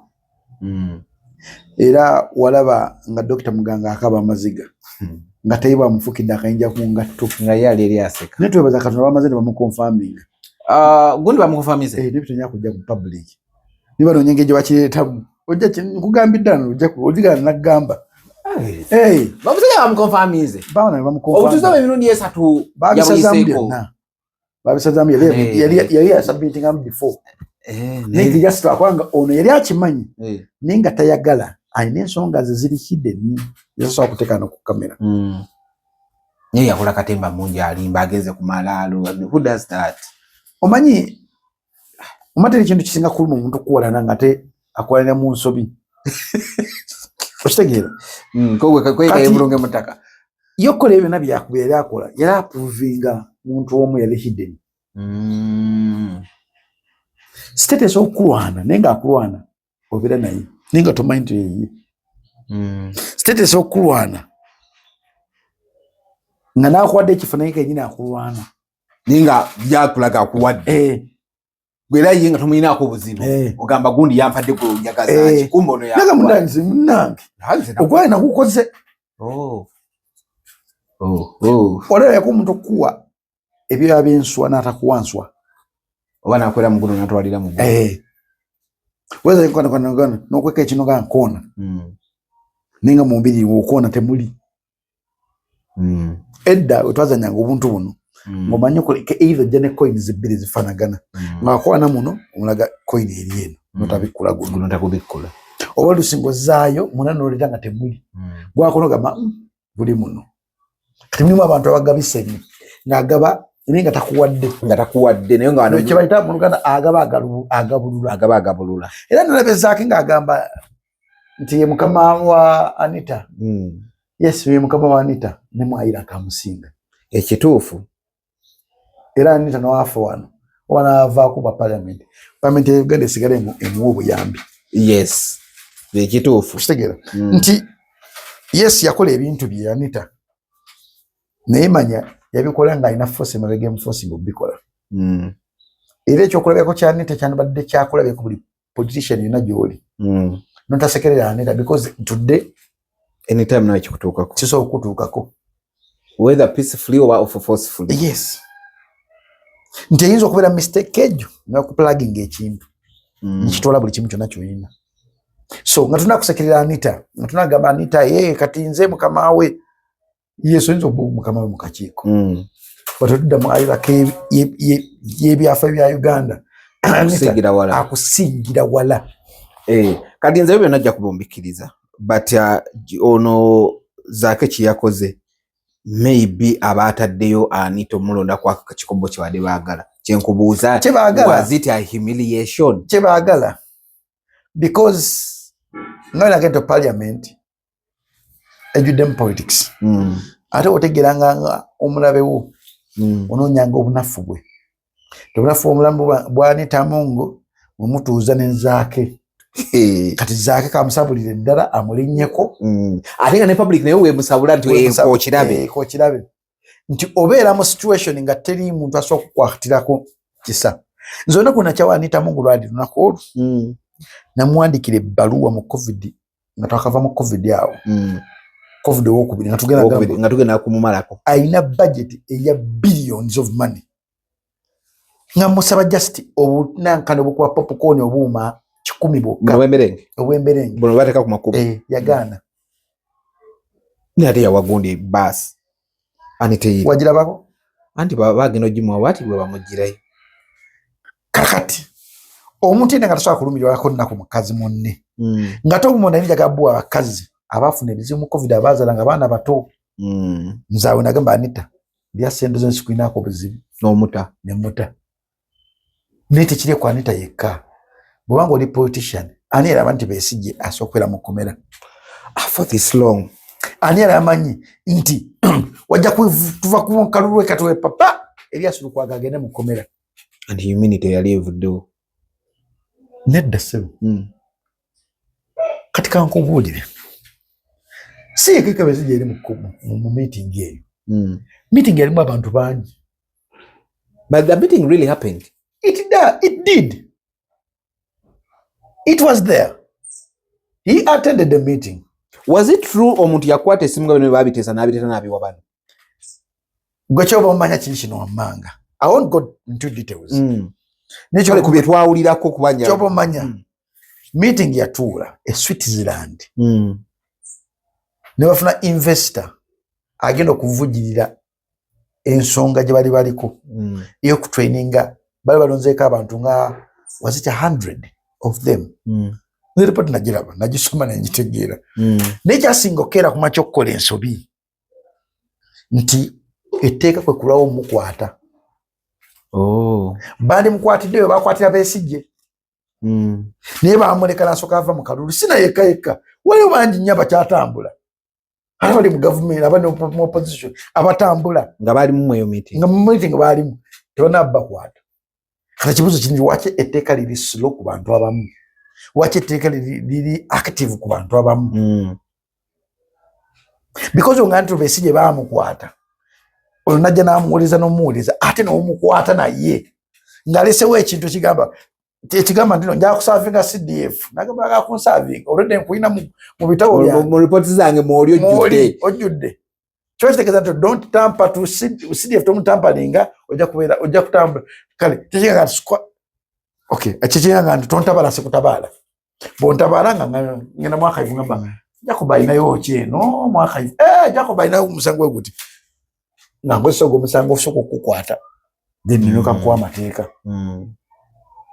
kikakojo kakola CDF waketegerezaako taina muntu gwakwata taina musango emabega asoka gumukwata namukosa byayagala okukola nakebera mwakaivuka taina musango guguno namutwala mu mateeka ga omuntu amaze namukote because I know musango guno neguti nga taina ojja mukola ki munenyeza akwatira mu musango. CDF is not above the law but he's using a law okwata ba enemy be bonna yani bakuta before nasoka kulinda ga kati gwe nnumba wo mulumbira gamba ge mwaka iveno mulimo omusango gwa Jacob sebo jangu. So you're telling me the other time mwanga Kivumi ba mukwata neba nata kula statement itakoze bichi little did we not lie bamuwade bail then he made statements ne bamuzaye tumusubira omukomyawo nga bamuletede ku hate speech kisoboka because mu Uganda mundu jimi kisoboka also chikiza nti mu Uganda tulina abantu abalina powers balinganga basatu abalegere kinne kya happening Kabanda kwali taliko but ali mu corridor of power awuliriza ebigeno kugenda maaso najja n'abasookayo olabadde ko n'ofumba emmere Kabanda aseesaamu kati mu kuseesaamu okubako emboozi zebi edda wetwatulanga nga tufumba emmere naddala nga ku kyoto engero zibeerawo awo owulira taata engeri gyayogera kati tujja ku lujjiriro gwe bategeerera omusika yaani bateka olujjiriro nateka okubagamba emmere nga taata weyetegereza bamama nga yetegereza mwana ono kati Kabanda babeera wano baseesaamu bawulira kutubanga ono ayoganda omuntu azimba petrol station awanoga naye ono omuntu ng'alina okwolesebwa enkyano abanga bayisizaawo oluguudo omusajja ono ng'alina okwolesebwa nga yabala kumbe yali mu korido n'ategera nti awo sawa yonna bazimbawo oluguudo n'ateekawo investment. Kati abantu bagenda okuyima oggula amataka g'abantu agalina ettaka agalina amafuta bali mu korido bagamba hoime bazuddeyo amafuta nebatandika okugenda okugula ebyalo byonna ne babawo obuswammambiro bwe baga amataka gaffe ne bajja babapiika ssente weziti okusenga nabaki kati abantu abali mu corridor of power tosobola kulwana nabo because they know what's happening next. Aho watu olusi tobamanyi nabamanya va kuba nabava ne baga nti nze kati kandaga nti nze amanyi ekigenda mu maaso mulimu b'otamanyi abali invisible naye ng'ate balina amaanyi basinga minisita basinga tebalina mu public office oba biki tebagala na kwesimbawo because okwesimba temulimu ssente waza okubeera mu code of power mulimu ssente kati gwe tulina federation eyo yakakumpanya ssente z'omusolo tezimanyi muwendo eya president wa Nigina naye ekintu ekiri fane nti ssente za president wa Nigina bazimuwanga omuntu abazivunaanyizako bali abantu basatu kati abantu abasatu abo babalinga omuntu olwokedde oboneka nti bamuwadde kulya kukuta weeyozeko ennaku kati bwogenda mu details okunoonyereza zaza kitya waki gavumenti tezirondolera za gavumenti si za gavumenti bawola muntu bawolaani nga tebalina gwe bawola bawabubi bantu okulandira ekintu kyabwe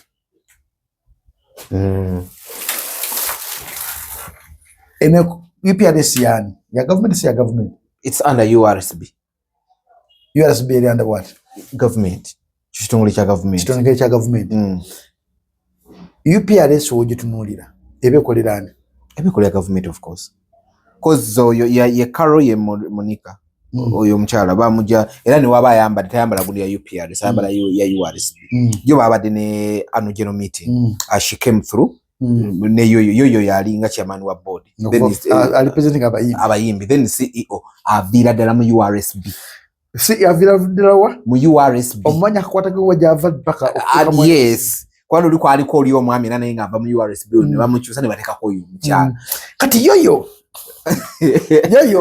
alinga ng'omukozi politician oli avira mu URSB etawuni kiraka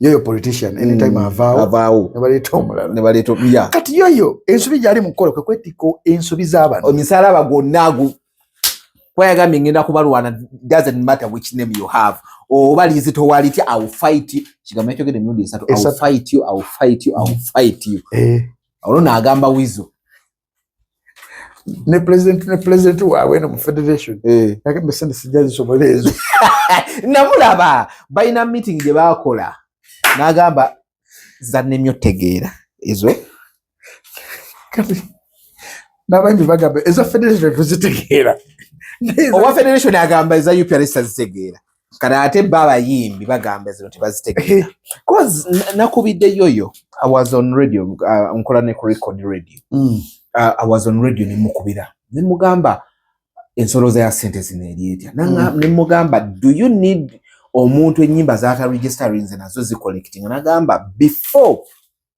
siwe kibadde but guno omulundi gwe tugendamu oba olimba registering whatever registering nga tugenda kunganya sente ezo but ate wetusobwe tuba tukuwa za lwimbo lwakola ki mubbi amuliteeke pya kati UPRS obegenda kusoloza sente esoloza on behalf of Uganda musicians definitely abayimbi abana Uganda by the way n'aba abazungu aberi abali gundi abayingira partnership with that tebakulimba esoloza music yenna okay yenna globally yenna kabe wabayindi kabe wabaki as long as azanyidwa wa ate UPRS teyina kagamba nti munange Jacob yasinza kubi oluyimba lwe katumosende weziti yeeroza bweroza nagamba kati ono no tumweziti kale umanyi ngo omulundi ani yasinza ofuna ani yabada Afrigo ne Chameleon meka bafunye million 3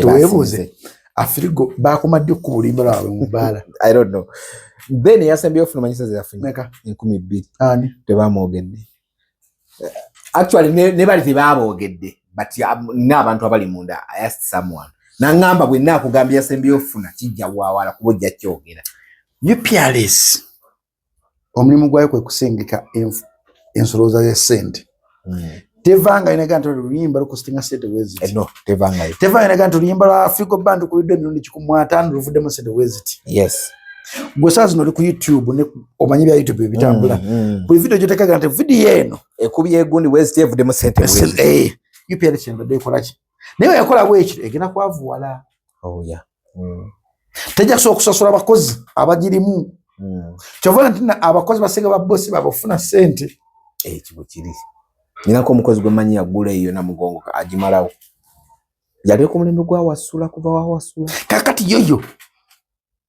agera kwelanga president wa Nigina nanje abantu banategera yoyo bagenda ku kyawa yoyo nayo bagenda ku kyawa president wa Nigina president wa Nigina oyo mulaba senda alide senda azina si mwavu kati mu ina sente is rich mu bulamu bwe bona sente zasinzo okufuna zifunye myaka 10 kire kisanje na kino azifunye myaka 10 the same applies to Bebe Cool obulamba bona bade bayala mani sente bazifunye recently wano naye kyewuncha kuye ku Bebe Cool yenga ye tebajja mu kyawa nnyo era tebamuyina ko because from day one naye omuntu gwagenda okukyabagala ku president wa Nigina oyo ne yoyo je bujja masa ate nga bamukyala bayimbi bannaabwe gwekiwe mu budde kiwe mu akadde bakyayinako ne bavuulire bwe bawayo milioni 5 milioni 10 milioni 3 milioni 5 aba protectinga abatasobola kwogera biki be bayisizaamu naye bajja kuvaayo olunaku lwomu era nze nawunya nnyo gravity twali awo nagamba nze bannange president wa Nigina ngenda kuddamu kuza gravity wayi wangamba ogenda kuletona wayi kati ekintu kyo kati omuntu mukutunuza Bebe Cool alina okusoka okunsasula ndoke nzireeyo negamba abantu alina amaanyi omuntu anyiga pesa wakinagamba kanjo sempiki omuntu mune gukyukirawo ate kasita oyiga ebyobufuzi oba omaze ng'oli muyimbi noyiga ebyobufuzi kuba abayimbi okwefula tekitwala president wa Nigina is a typical politician ow'enkwe aso okutta ng'olaba wooti n'ogamba talina buzibu musajja mukakkamu nnyo musajja mulungi nnyo si alina obuzibu naye nga yali era afumba omugutukota yasesaamu ng'asesaamu ng'atudde watajangamu oli otya munnange obulwadde bukuli butya bukuluma mumwe eya mega lunana achale mwagoge fezi nejja abantu batugiye bali mu nsi nga she can pretend to be nice in public behind the closed door nemo kuba amabega ngali so evil. Mulimu abantu abo batera kunnyo kubeeranga Russia ate nga babakozesa nnyo okutta abantu. By the way, abantu abo bennyini ye format yemu gye bakozesa e Rwanda ku genocide. Yes. Ng'omuntu ajja n'akubega waati ninga kyaliwo bulungi nnyo mulya mwenna mutambula nagamba Jacob oyo golaba oyo wabulabe nnyo era tumunoonyeza ddago nga kwamunayo ekimbe yadde alinya airport n'afira mu nnyonyi nogabe omusajja yavudde nga mulamu ataataaka.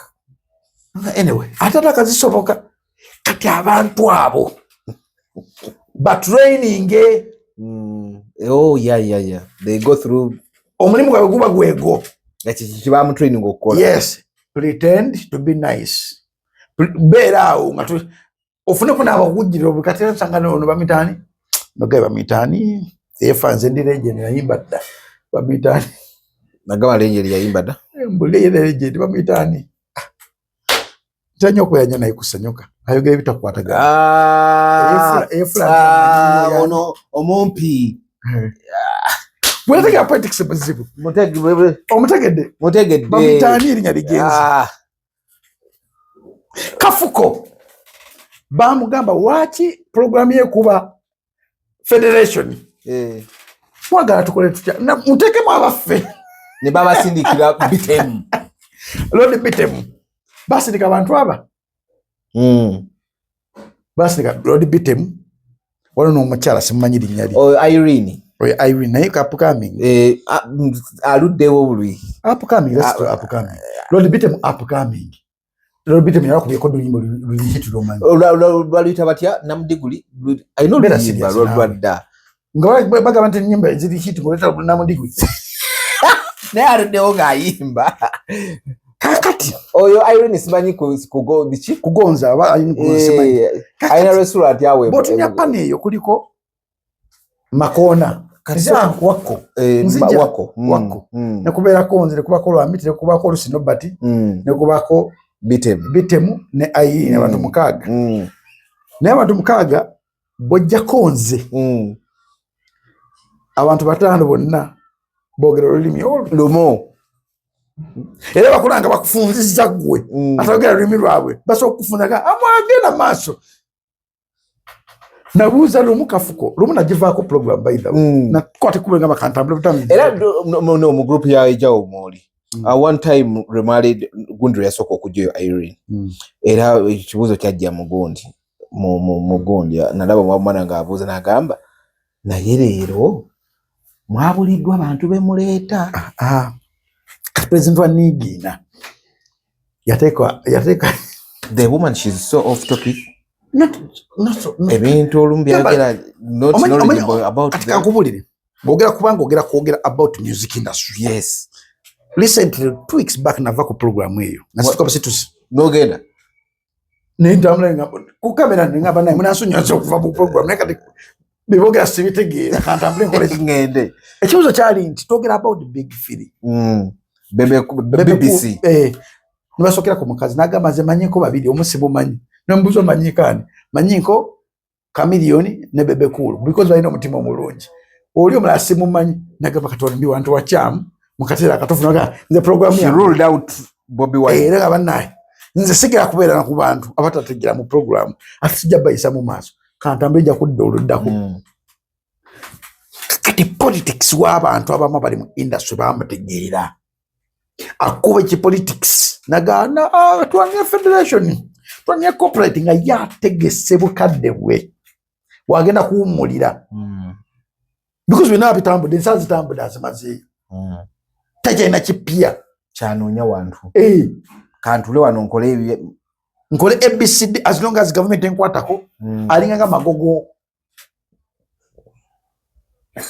musigugulira okufufa najja vaawo nga state kuye mukoyi anti nise jobata na mukowa tichemu naye wakala state ya yatandise mukowa anti hajja vaawo kakati kekakuni yakali mulimu abantu abamu balina obubiina bwabwe nga bo bafuuka bikumu bubiina obwo kakonge kako kubo yes bokakona ko wote papa bogwa kati obeera politician ebintu bikwesiguza because anything kadi zikyuka osekera mongo olwali eno ulya kadi ngeriwo obanga eri mu family yo ng'olina gigenda mpola omuntu wagande gabana katumusabire anitamu ng'ali bubi amagulu gazimba tanaka asobola kukola abeera ku buliri 24/7 nalaba luli aba chifu betteso nga bazzo mulaba okwambuka amadala nga bakutte mukwate okitegeera eyali just tewanda kuyitako na myaka just emyezi no, bwezi n'emyezi 3 tegigwera myezi bwezi that lady n'emyezi 3 emyezi bwezi atandise okuddayo mu life gye yavaamu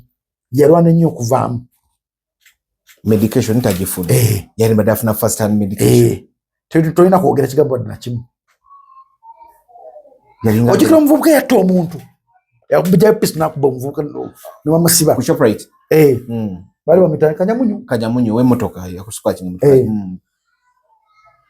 kanyamunyu omujjukira naye ndi bali abasajja bo bagezi tebaddiringa mu mateeka lwebakwata omuntu gosse nomukolako emikolo namupositioninga nga talina kuwumula mirembe paka ngozi ne beetondera kanyamunyu yayambuka waggulu ne yeetonda muganda ng'omuzimu kyegumukola yayambuka waggulu ne yeetonda nabuuza bakola abakizi nenjinoonyerezaako nga balina engeri gye basibamu omulambo ne bagupositioninga awantu nga gakatono kubanga afudde si byamazima ojja kuvaayo ojja kwogera era ojja kwetonda ate ensi etegeere. I remember very well the guy had to travel from Kampala. Abasajja be basigaza ebyobuwanga ebituufu nati popote afudde bufi watu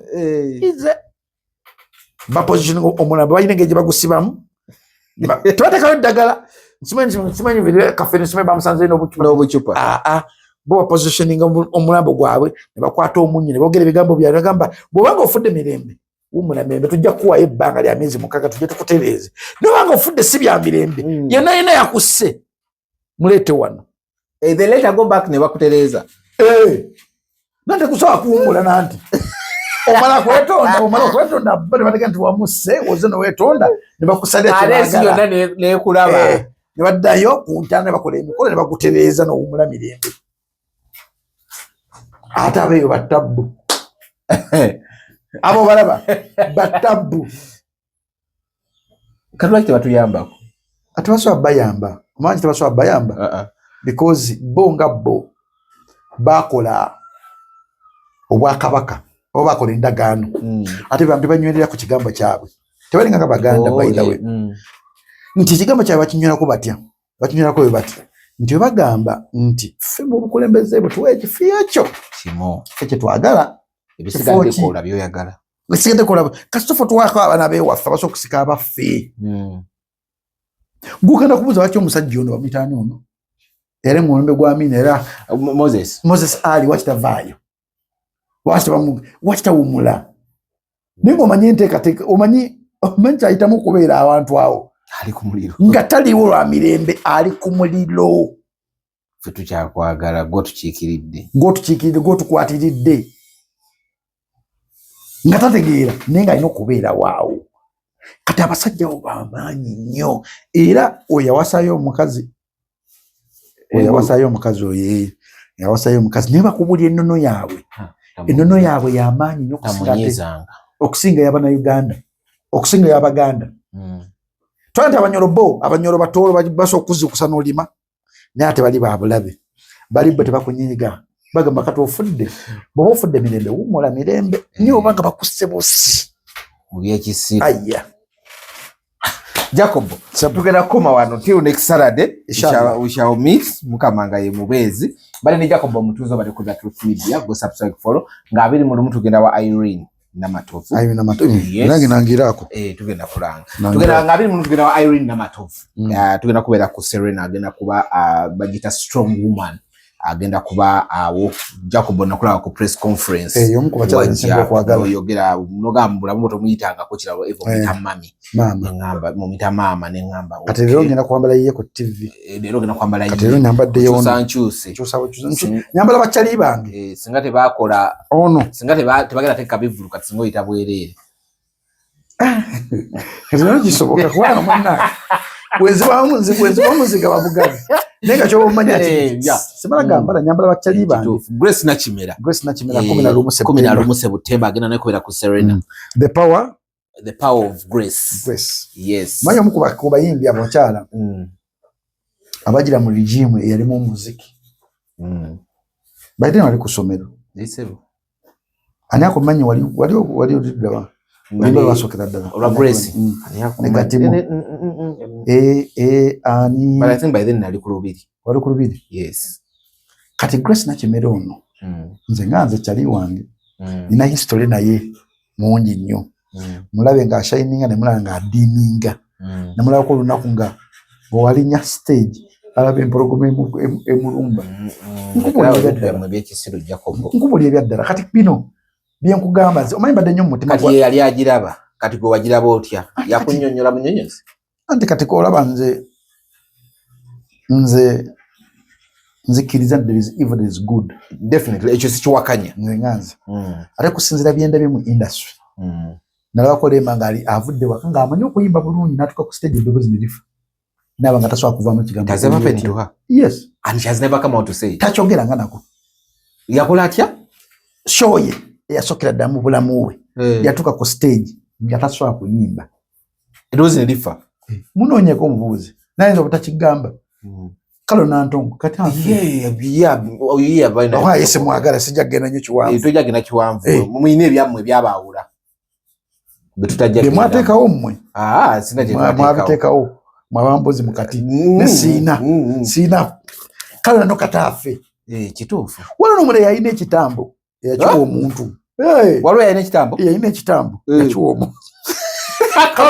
Wala no mulala. Jacobo. Kati kubulya someone had a kitambo nachi. Yes. Nachi wa sister we ne kimugana ne kikomawo jali ne bamugamba nonyayo omuntu. Nonyayo omuntu. Omukazi okimuwe nakimuwa. Kati oli akubona na kitambo. Yabona nacho katafe. Sija bigera mu ebyo. Kati wala no mulala. Yalogo yaine kizibu akiri ku mubiri gwe. Namuganda nonyayo omukazi wangu. Ale mu kibina kyo mwebake. Okimuwe. Nitajja kumala nako 2 afe yamala weeks 2 nako so kati gwe atamanyi ntino ati muri mu eddogo tosobola kukkiriza bintu bye nkugamba ngwe bakumanya nti eddogo gyetiri nonya senga Justin Nantume next week nyizo kubali akona ye I planned with that omubuze senga Justin endongo mu ndongo muri mu eddogo ajjadde kubuulira ndi senga Justin Nantume yakola ka abantu ngwakola naye amwagaliza kufa nenga wana amweyogereza kati tulimu art empewo it's something which can it's so kwakira nekikuletera idea ngo inajiteka ku lupapula obino onyogiye empewo gye bakozesa okukyankalanya obwongo era natunyanga abamba Daudi nti Grace Nakimera gweyatuuka ngaekira nga alina enyimba nga nesente zikola video taziraba ate nga yalina sente yatuuka ekiseera si bya family yali muntu nga muntu yamuleme muntu mwali muno mu industry next rubira era byakola byamuddira yali muntu era netali bulungi nega asibaga kugakotoka kwa bantu balina eddogo limanyi ngojidde mu mirembe ngoso okutula kumpewo woti noyogera nga tewayi kikyamu kikutuuseeko fwe twakolanga omuntu akutegeka endege esimanya endege eyo n'agitekawo ogera okutuka byogera tebikwatagana bagamba olwo yagenda osaba bulungi okubukire ne bagumuwa aba ayingira bw'ati ayita ku reception ebyawo ngo ne biyiikaawo wamuwulira ne bamugamba ssebo woba ozze kutta banno nedda kati gwe atakimanyi osobola kiwakanira kiriiyo naye ebyawongo biri mu art ebyawongo byali mu theatre awo ng'okufuna nti gwagenda okuzanya paati eno ng'okufuna nti gwagenda okuba paati eno ebyawongo biri mu kuyimba kabe ng'oli wa chachi ayimba music wa chachi nkubulira bino kwekwasa Katonda mbikubulira bino abantu balaba nti bagala Yesu mukama naye Yesu tomanye Yesu ali wano ku mumwa tomanye na Yesu gwagamba buli muntu asobola okukera amakiro gamba nti Yesu ninga ategeeza Yesu we mulala yigwa amanyi amuwadde byayina gwokana katonda katonda omusajja oyo akola kumbe tomanyi katonda ki naye wange akyaganya okunzigulirawo musaba banja govanga ku muntu nze waliwo omuntu gwe mmanyi yalina ddiru ng'agenda gikubako sennaga nina okuttayo omuntu ogwo wekika ali sina muziika waffe naye nga wakikaawo kyabwe nekiba n'amuziika ewalala ddiru n'agikuba yina eyitamu katali bulungi langa Grace Nakimera kwatako mbugalo langa Grace Nakimera tonde siri mulogo nebo otambulira mbala musinga obungi balogo begendereze nnyo nze nasalawo siwa muntu ssente era ngenda kukuwa ssente nga nensonga ki nzikuwadde so akwata ssente zange nenzikukwata nenzikuwa nti zizino era ngagera ku mobile money oba nfuna omuntu omugamba mumpeereyo ngenda zikuwa because abantu kyebantuusizaamu nkimanyi omuntu asobola okujja naga nti Jacob ndi mwavu sina kyakulya nkulyayo emmere naye nga emmere gyogera omugulira egenda kukuleetera okudda emabega emyaka 10 emabega buno obwavu bwe mbadde musiribwadde nti bulimu bwa bwavu kumanyi okubeera nga obadde mu relationship n'omuntu nga mukwatagala bulungi nnyo ekintu nekijja nekitwala buli kimu ky'olina nobuuza bannange naye ng'omuntu omulaba wootoseka naye omuyita nakyaliiwo ogana kwebuuza naye omuntu ono yafudde ku kyokwawukana okutuuka okwogera bino byonna byonna naye nga kiri kimufosinga kwogera ebyo mukama katonda bankuumire kusaba ogende wagire maama wange Irene Namatovu ku Serena Hotel buvaayo owagire Grace Nakimera na buli munnayuganda yenna alina omutima omulungi bonna benkugambako balina omutima omulungi nnya tulina Lydia Jasmine Sebutemba asookawo Grace wa 11 nga nnya tusooka wa oliwa federation ngambye Lydia Jasmine sigambye federation Lydia Jasmine kyali wange nnyo pick up on yourself so nga nnya cricket oval Sebutemba Jasmine cricket oval yes press conference ya weekend gye tugenda okay then 11 weekend ako tugenda wa Grace Nakimera ku Serena okay kikikubye enchuko nti agenda ku cricket oval tagisobola sebo tagisobola omanyi njagala nkolere bantu bakolera abantu ate kati nze lwaki oba onkolera Jasmine mwimbe mulungi era yemu ku bayimbi abalabye ennaku mu kuyimba ebyaddala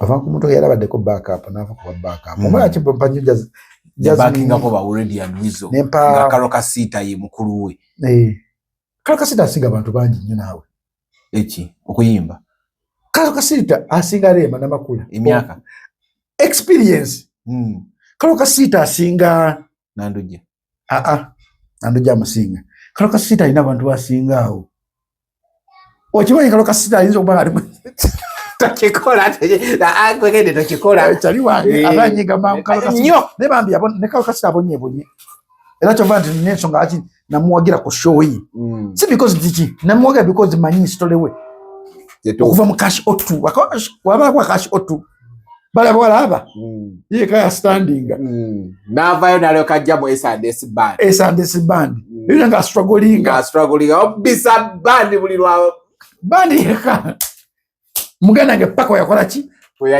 kuba akaji yakuba era bakazi boyina okuwa respect mu gym eno Kalo Kasita n'omu ekitiibwa ki Jasmine omulaba naye omulimu teyagwerabira ogwa era gundi agirina nnene spa ewentinda eriruda eri bukoto ewana bukoto ng'okkirira nga wakaita rumors bwe yali bweyongereko mu maaso ng'onotera otuuka ku ssomero eryo erya erina okkirirako awo ekyali waawo era muganda we yagirimu omwana oyo Kalo Kasita genda mu maaso abiveeko Kalo Kasita mwagala nnyo omanyi lwaki abantu balaba abantu kubeera basitale nga tebamanyi gye bavudde era bagita kisa naye Kalo Kasita bemu ku bantu basigwanidde okulya ku ssente z'okuyimba era nze bakuba nga agaba ssente za federation omanyi Kalo Kasita yasooka kenza okuyimba okufuna hit song yes nkubulire byaddala olulumba lwa Kalo Kasita olwasooka baluyita balukolera na ku lyato baluyita bati hit song ya Kaluka Stairs okeda bagita banana. Sweet banana kuita banana. My sweet potato. Onsingira bread and butter. Wewe bali bakazava. Munagabako singo ya tekola. Nayo ya sweet song ya sokeleda. Tubanze mwe kitiba. No mulago empe kitiba Jasmine. Eremba ngina kuba Jasmine kuba mbumba because manyiwa yayise. Tewabadde wangu mkazi wa Troyo. Era wanga chaliwo mukwate ko shoye bambe ogirange. No mulago Grace na kalema. Grace kani. Bana mwana hapo nyebonye. Heyo rumu yebonya. Ne Sasha Brighton. Ha. Anna. Sasha Brighton yazi sinza. Yagabe mami. Yagabe era tumanze bakazi bembe kitibwa. Mama wange. Nena yagala kola kivulu. Agala kola concert. Ndi. I think late this year or early next year. Akole next year. Agenda kola. This year akole nyimba bili oba lumu. Ate no nakawere. Ani bawo. So lwachoka bere tujja kwogera off camera ndeka. Kwa manya atataliza. Ndeka Jacob ndeka. Ndeka bako. Sanga kufuka kasuku kafe kwa. Banga chakula. Wele